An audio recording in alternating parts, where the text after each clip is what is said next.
अस्सलाम वालेकुम दोस्तों, तो कैसे हैं आप सब? उम्मीद करती हूँ कि आप सब बहुत अच्छे होंगे और आप सबकी दुआ से अल्हम्दुलिल्लाह मैं भी बहुत ठीक हूँ। तो हाज़िर है आपकी अल्फ़ी फिर से एक बार एक नई कहानी के साथ, मोटिवेशनल स्टोरी के साथ। और हर वीडियो को आप लोग बहुत प्यार दे रहे हैं, बहुत सपोर्ट दे रहे हैं, देख कर के बहुत अच्छा लग रहा है। इसी तरह से अपना सपोर्ट बनाए रखिएगा। और मेरी जो कहानियाँ होती हैं वो कुछ न कुछ मोटिवेटेड होती हैं, कुछ न कुछ मोटिवेशनल कहानियाँ होती हैं। कुछ आपको सीख मिल सकती है, कुछ लाइफ में थोड़ा चेंज आ सकता है आपके। तो अगर आपको कहानी अच्छी लगती है तो प्लीज़ आप अपने दोस्तों, रिश्तेदारों तक ज़रूर शेयर किया कीजिए। तो चलिए कहानी स्टार्ट करते हैं, देखते हैं ये स्टोरी आपकी लाइफ में क्या चेंज लेकर के आती है। तो एक बार क्या होता है कि एक आदमी अपने दरवाजे के बाहर बैठ करके अपनी छाती पीट-पीट कर रो रहा होता है। और वो बोलता है कि मेरा भाग्य कितना बुरा था, मेरा नसीब कितना बुरा था। और ज़ोर-ज़ोर से छाती पीट रहा होता है, रो रहा होता है कि मतलब ऊपर वाले ने ऐसा क्यों किया मेरे साथ? मेरे पिताजी जो छोड़ गए थे पैसा मेरे लिए, वो सारा पैसा खर्च हो चुका है, अब मेरे पास कुछ भी नहीं है, मैं क्या करूँ, क्या करूँ? तो वहाँ रास्ते से एक विद्वान जी निकले, एक आदमी। तो वो पूछते हैं उससे क्या हो गया? उन्हें वो बहुत बात बताता है कि मेरे पिताजी ने मेरे लिए बहुत पैसा छोड़ा था, लेकिन सब खत्म हो चुका है, मेरा नसीब मुझसे रूठ चुका है। और अब क्या होगा? आगे की ज़िंदगी कैसे कटेगी?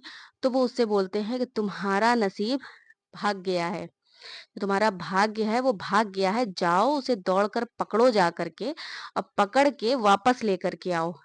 तो वो हँसने लगता है। वो बोलता है, "ये कैसी बात कर रहे हैं आप, बच्चों जैसी?" ये इतनी बात बोलकर वो विद्वान जी वहाँ से चले जाते हैं। वो आदमी वापस अपने घर में चला जाता है, खाना-पीना खाता है और रात में सो जाता है। और जब रात में सो रहा होता है तो अचानक से उसे एक सपना आता है। तो सपने में एक आदमी होता है जो उसकी छाती पर ज़ोर-ज़ोर से मार रहा होता है, जैसे वो पीट रहा था अपनी छाती वैसे ही पीट रहा होता है। और बोलता है, मैं भाग्य हूँ और जो है मतलब तूने मुझे खराब कर दिया, मुझे तेरी वज़ह से मैं बर्बाद हो गया। तो वो मतलब अचानक से उसकी डर के मारे आँख खुल जाती है, वो सोचता है ये क्या हुआ? इसका मतलब ऐसा कोई आदमी है। तो वो जल्दी से उसी महाजन को ढूँढता है, वो जो रास्ते में उसको मिले थे ना, तो वो उसी गाँव के थे, वो ढूँढता है और उससे पूछता है कि ये बताइए कि वो मुझे जो भाग्य आप बोल रहे थे, वो कहाँ पर रहता है? उन्होंने बोला, पहाड़ की चोटी पर तुम्हें मिलेगा, जाओ चलते जाओ, पहाड़ की चोटी पर काफ़ी दूर जाने के बाद तुम्हें मिल जाएगा। तो वो यही करता है, जैसे ही वो जंगल पार कर रहा होता है, अचानक उसे एक शेर दिखता है। वो शेर देख कर के वो डर जाता है। सोचता है अब क्या होगा, ये शेर मुझे खा लेगा, लेकिन वो शेर बोलता है, अरे अरे डरो मत, इधर आओ तुम मेरे पास। मैं काफ़ी अरसे से बीमार हूँ, मैंने कुछ खाया नहीं है और पता नहीं मेरी बीमारी कब ठीक होगी, फिलहाल तुम कहाँ जा रहे हो? तो वो बोलता है कि पहाड़ की चोटी पर एक भाग्य नाम का आदमी रहता है, मैं उसे लेने जा रहा हूँ, वो मेरा भाग्य है, नसीब है, तो मैं उसे पकड़ने जा रहा हूँ। तो बोलता है, अच्छा ठीक है, जब तुम्हें तुम्हारा भाग्य मिल जाए तो उससे सिर्फ एक बात पूछ लेना कि मेरी बीमारी कब ठीक होगी। अगर तुम मेरे सवाल का जवाब ले आओगे तो मैं तुम्हें इनाम दूँगा, तुम्हारा मुँह माँगा इनाम। बोलता है, ठीक है, जब मैं जा ही रहा हूँ तो पूछ लूँगा। उसके बाद में थोड़ी दूर वो चलता है और थक जाता है काफ़ी, झरना बह रहा होता है वहाँ पे और देखता है फलों का बागीचा है, काफ़ी फल लगे हैं अच्छे-अच्छे। तो वो सोचता है चलो भूख भी लगी है, ऐसा करता हूँ मुँह हाथ धो कर के थोड़ा-सा फल खा पी के थोड़ा आराम कर लेता हूँ। झरने में मुँह हाथ धोता है और जो फल होते हैं वो जैसे ही खाता है एकदम से मुँह बनाता है, थूक देता है। बोलता है ये कितने कड़वे हैं, अचानक वहाँ पे उसका मालिक आ जाता है, जो बाग का मालिक होता है, वो आ जाता है। तो वो बोलता है कि ये सारे फल कड़वे हैं, तुम्हें यकीन ना हो तो कोई भी फल उठा के देख लो, ये कड़वा ही है। मैं खुद परेशान हूँ कि मेरे बागीचे के फल मीठे क्यों नहीं होते हैं। फिलहाल तुम कहाँ जा रहे हो इधर? तो वो पूरी बात बताता है, मैं भाग्य से मिलने, ये वो जो भी उसका था। तो बोलता है, अच्छा ठीक है, अगर तुम भाग्य से मिलने जा रहे हो तो अगर तुम्हें मिल जाता है तो तुम मेरा एक सवाल पूछ लेना कि मेरे बागीचे के फल कब मीठे होंगे। अगर तुम ये जवाब ले आओगे तो मैं तुम्हें मुंह मांगा इनाम दूंगा। बोलता है, ठीक है, ये तो बहुत अच्छी बात है। तो थोड़ा और आगे बढ़ता है, फिर निकल जाता है वहां से और उसको एक महल दिखता है और ऊपर जा करके वो महल इतना बड़ा था, वहां पर एक बहुत खूबसूरत सी राजकुमारी रहती थी। तो लेकिन वो इतनी दुखी, इतनी उदास थी, वो पूछता है कि आप इतनी उदास क्यों हैं? तो वो बोलती है, मेरे पास सब कुछ है, लेकिन फिर भी मैं खुश नहीं हूँ, पता नहीं क्यों खुश नहीं हूँ, मुझे इस बात का पता ही नहीं चल रहा है और वैसे फ़िलहाल तुम कहाँ जा रहे हो? तो वो बताता है उसको पूरी बात, मैं भाग्य से मिलने जा रहा हूँ, ऐसी-ऐसी बात है। तो बोलती है, अच्छा ठीक है, अगर तुम्हें तुम्हारा भाग्य मिल जाता है तो मैं तुम्हें इनाम दूँगी। बोलता है ठीक है, बहुत अच्छी बात है। उसने बताया 2 लोग और मिले थे, ऐसी-ऐसी बात हुई, वो भी इनाम, तो बोलती ठीक है, मैं तुम्हें इनाम दूँगी। अगर मिल जाता है तुम्हें मेरे, वो वहाँ जाके भाग्य से ये पूछना कि वो राजकुमारी खुश क्यों नहीं है और उन्हें खुशी चाहिए। तो बोलता है ठीक है, मैं पूछ लूँगा जब मैं, वो और ऊपर चलता जाता है, कई दिन बाद उसे अचानक वो आदमी मिल भी जाता है। ये एक काल्पनिक कहानी है, सिर्फ़ कुछ बात समझाने के लिए। वो भाग्य उसे मिल भी जाता है, तो वो भाग्य से पूछता है कि भाग्य, मैं तुम्हें लेने आया हूँ और तुम मुझसे क्यों नाराज़ हो गए? तुम क्यों उदास हो गए? तुम मुझे छोड़कर चले गए।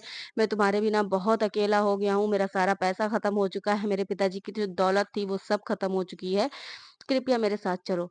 तो भाग्य ने बोला, मैं ऐसे किसी के साथ नहीं जाता हूँ, तुम आगे-आगे चलो, मैं पीछे-पीछे आता हूँ तुम्हारे, और कब मैं तुम्हारे साथ कहाँ पे दे दूँगा ये तुम्हें भी नहीं पता चलेगा। मैं तुम्हारे पीछे-पीछे आता हूँ, तुम जाओ। बोलता है ठीक है, लेकिन वो बोलता है अरे वो 3 लोग मिले थे, ऐसा-ऐसा सवाल था, तो भाग्य उनके जवाब दे देता है कि जाओ, रास्ते में जाना तो जवाब देते हुए जाना। ठीक है, वो राजकुमारी को, वो माली को, वो सबको जवाब देते हुए लाइन से चला जाता है। और लेकिन जो उपहार वो देते हैं तो उसके समझ में नहीं आता है, वो नहीं लेता है जो गिफ्ट देने की, इनाम देने की बात हुई थी। फिर वो शेर लास्ट में रहता है, जब वो घर की ओर बढ़ने लगता है, आखिरी जंगल जो था, वहाँ पे शेर वापस मिलता है। तो बोलता है कि तुम्हें मेरे सवाल का जवाब मिल गया? बोलता है हाँ, और ऐसे-ऐसे 2 लोग और मिले थे, ऐसी-ऐसी बात हुई थी। तो बोलते हैं अच्छा, तुम्हें भाग्य मिल भी गया? बोलता है हाँ, मुझे भाग्य मिल गया। उसने बोला तुम आगे-आगे जाओ, मैं पीछे-पीछे आता हूँ तुम्हारे। तो उसने बोला अच्छा, वो सवाल क्या थे उन लोगों के और क्या जवाब मिला? तो बोलता है राजकुमारी का जब मैंने सवाल पूछा कि वो उदास रहती है, बहुत अकेली रहती है, अकेलापन रहता है ये वो, तो वो भाग्य ने जवाब दिया कि उसे जाकर ये जवाब देना कि अगर वो अपने मनपसंद लड़के से शादी कर लेती है, तो उसका भाग्य खुल जाएगा। मनपसंद लड़के से जब शादी करेगी तो वो बहुत खुश रहने लगेगी और उसका नसीब बदल जाएगा। तो वो जा कर के वो ये बात राजकुमारी से बताता है, तो शेर पूछता है फिर क्या हुआ? तो बोलता है कि राजकुमारी ने मुझसे बोला कि तुम मुझसे शादी कर लो। जब तुम मुझसे शादी कर लोगे, तो ये महल फिर तुम्हारा हो जाएगा, जो मेरा रहेगा वो तुम्हारा हो जाएगा, तुम राजकुमार बन जाओगे यहाँ के। तो शेर बोलता तुमने क्या बोला? बोलता नहीं, नहीं, नहीं, मैंने बोला कि नहीं, नहीं मुझे नहीं चाहिए, वो मेरा भाग्य पीछे आ रहा है और मुझे ये नहीं चाहिए और मेरा भाग्य मुझे बहुत कुछ दे देगा आगे जाके। फिर ये बात बोल के वो थोड़ा और नीचे उतरा, जहाँ पे उसे वो बागीचे का माली मिला था। तो वो माली का स मा वो पूछता है शेर, तो फिर माली का सवाल-जवाब क्या था? तो शेर बोलता है कि माली ने पूछा था कि मेरे फल बागीचे के कब मीठे होंगे? तो भाग्य ने जवाब दिया कि जो झरना बह रहा है, जहाँ से फलों को पानी मिलता है, फलों के पेड़ों को पानी मिलता है, उस झरने के नीचे बहुत सारा सोना है, सोने की खान है पूरी। अब वो हटा दो, सोना निकाल दो, सोने की वजह से उसका पानी खारा हो जाता है, वो फलों को कड़वा कर देता है। वो सोना हटा दो। तो माली ने ये बोला कि ऐसा है, थोड़ी देर तुम रुको और मैं जो सोना हटाऊँगा वो तुम लेते जाना, वही तुम्हारा इनाम हो जाएगा। तो मैंने उससे बोल दिया नहीं, नहीं, मुझे नहीं चाहिए सोना, मेरा भाग्य पीछे आ रहा है, मैं अपने भाग्य से ले लूँगा। तो बोलता है क्या तुम बेवकूफ़ हो, तुमने मना कर दिया? बोलता है हाँ, जब मेरा भाग्य मेरे पीछे आ रहा है, तो मैं क्यों लूँ किसी से, मेरा भाग्य मुझे देगा ना। तो बोलता है और मेरे सवाल का जवाब?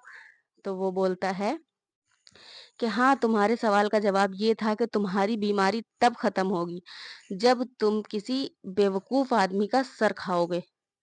शेर ना आओ देखता है, ना ताऊ देखता है, गप से उसकी खोपड़ी मुँह में अपने रख लेता है और उसकी बीमारी ठीक हो जाती है।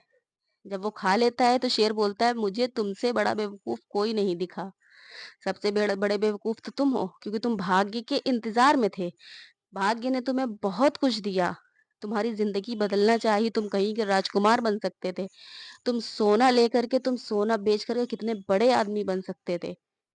लेकिन तुमने ऐसा नहीं किया क्योंकि तुम नसीब के सहारे बैठे थे।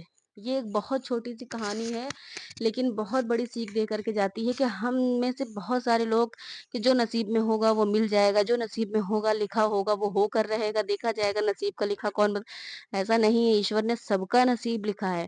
लेकिन ये भी लिखा है कि आप अपनी मेहनत से उसे बदल सकते हैं, आप नसीब के सहारे मत बैठिए। जितनी मेहनत कर सकते हैं आप करिए। काश हो सकता है शायद ऊपर वाले ने ये लिखा हो कि जब आप मेहनत करेंगे तो आपका नसीब बदलेगा। आप क्योंकि हम गरीब हैं तो गरीब ही मर जाते हैं क्योंकि आप कोशिश नहीं करते, आपको ये लगता है कि मेरे भाग्य में यही है, मेरे नसीब में यही है। तो बहुत छोटी कहानी है लेकिन यही सिखाती है कि आप कभी भी भाग्य के सहारे मत बैठिए, नसीब के सहारे मत बैठिए कि जो नसीब में होगा वो देखा जाएगा। छोटी कहानी हो सकता है आप लोग को समझ में आई हो, कुछ लोग को नहीं आई हो, स्किप अगर किया होगा तो नहीं आई होगी। तो अगर कहानी अच्छी लगी हो तो लाइक, शेयर, सब्सक्राइब ज़रूर करके जाइएगा। मिलते हैं अगली वीडियो में, तब तक के लिए खुदा हाफ़िज़, अल्लाह हाफ़िज़, अस्सलाम वालेकुम और दुआओं में याद रखिएगा।